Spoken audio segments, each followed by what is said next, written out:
Shalom, all praise, honor, and glory to Yahweh, Ba'ashem Yahushai, Ba'ashem Kadosh. Double honors to other apostles of Great Millstone, and salutations to you, Akim, teach all truth and sincerity. Um, this is a video going into gonna be called "We Were Set Up as Watchmen Over Israel." So this is Isaiah uh, 62 verse 6. I have set watchmen over thy walls, O Jerusalem, which shall never hold their peace day nor night. So we are set up as the watchmen over Yasharallah, over Israel, the elect of Israel, especially the elect of Israel. But we basically the watchmen over our people. We're supposed to warn them. The prophets. That's what they were. That's what they are. The watchmen. We watch for the signs of the times, and we warn our people what is to come. That's what a diligent watchman does. He watches for he watches over the flock. You know, and it says, "Ye." I'm reading again. Isaiah 62 verse 6. I have set watchmen over thy walls, O Jerusalem, which shall never hold their peace day nor night. Ye that mention of Yahweh, keep not silence. And also as a diligent watchman, you're supposed to basically bug the Most High's ears. You're supposed to pray and without ceasing until he establishes and brings the kingdom. Until he brings the kingdom on the earth. Not supposed to give him any rest. It says in verse 7, it says, and give him no rest till he establish and until he make Jerusalem praise in the earth. Until he establishes the kingdom and set up and makes the elect a praise in the earth and puts us back in rulership. Our next scripture I want to get is Ezekiel chapter 3, verse 17.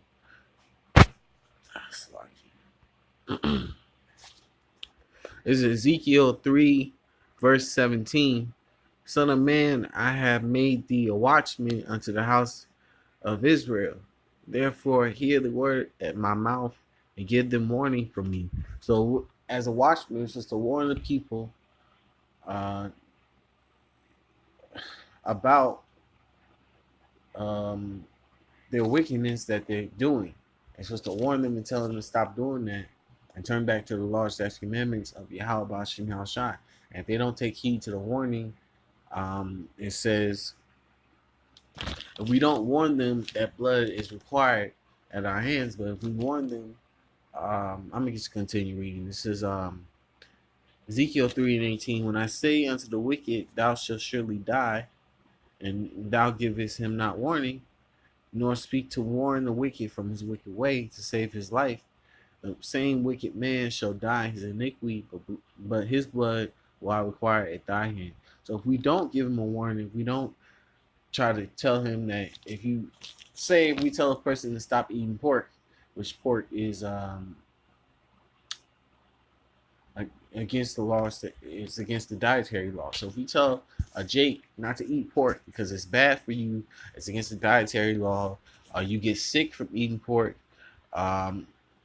you get all kinds of diseases from eating pork because the pig, they're like a garbage disposal.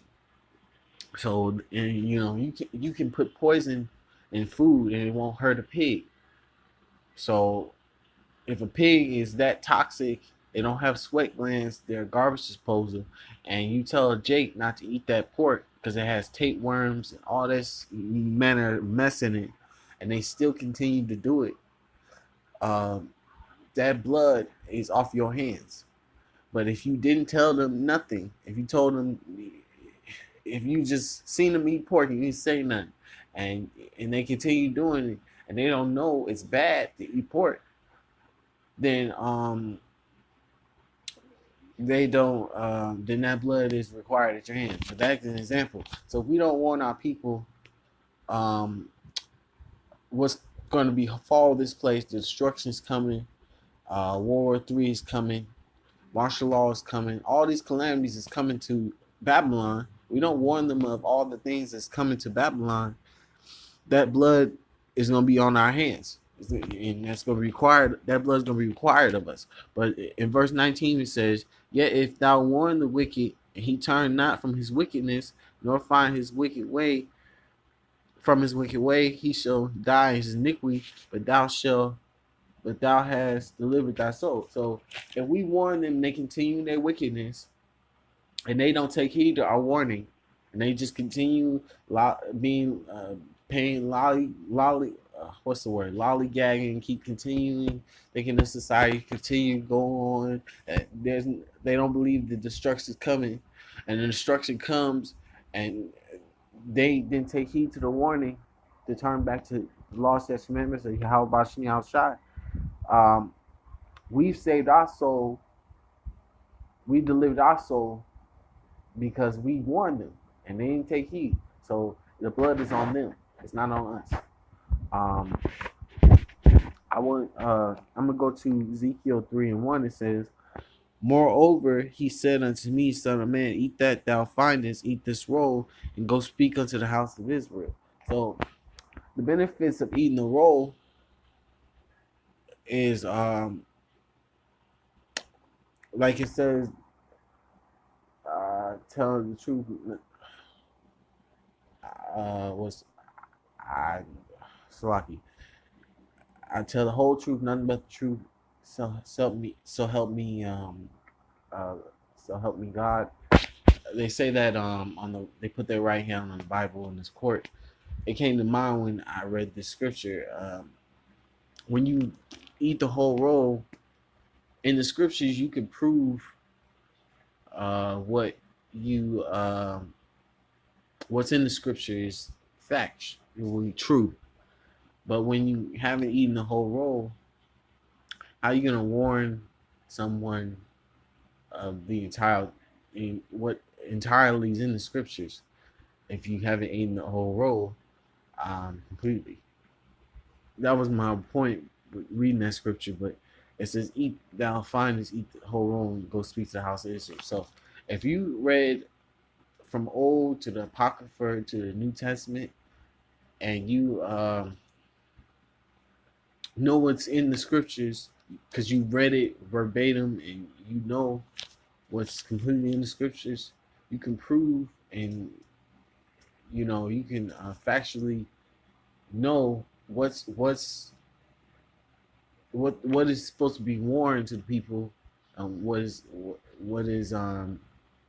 and what is proven to be warned, what is proven should be warned to the people, like martial law, like RFID chip, microchip, World War III is coming,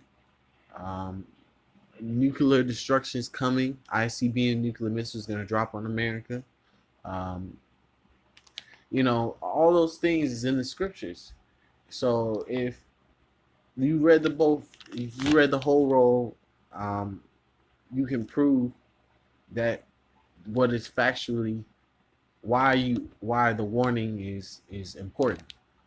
Why the warning is important as a watchman, to warn these people of these things that are surely coming and coming to pass as we continue watching as watchmen. So that's it. I think I basically finished my point. I'm gonna say all praise, honor, glory to Yahweh, Ba'ashim Yahushua, Ba'ashim Kakadash. Double honors to elder apostles, great millstone. Salutations, you Aki, and teach all truth, sincerity, and shalom.